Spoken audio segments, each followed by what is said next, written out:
இலவசம் வேணும்னா நீங்க அங்க போடுங்க. இலவசம் வேணாம், இலவசம் பெற வேண்டிய ஏழ்மை வறுமையில் நிலையில் இல்லாத என் வாழ்க்கை தரத்தை உயர்த்தணும்னா எங்களை தேடுங்க. இலவசத்தில் இழக்கிற பணத்தை எங்கிருந்து எடுக்கிறீங்கன்னு ஒரு கேள்வி எழுந்தா நீங்க என்னையத்தான் தேடுவீங்க. இப்ப நீ இலவசம் கொடுக்குற, ஏன் கொடுக்குற?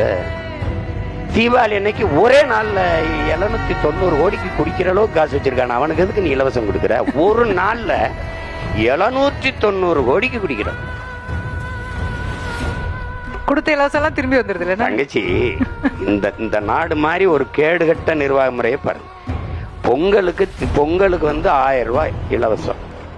குடும்ப நியாய விலைக்கடை ரேஷன் கடையில வரிசையா நிற்பாங்க.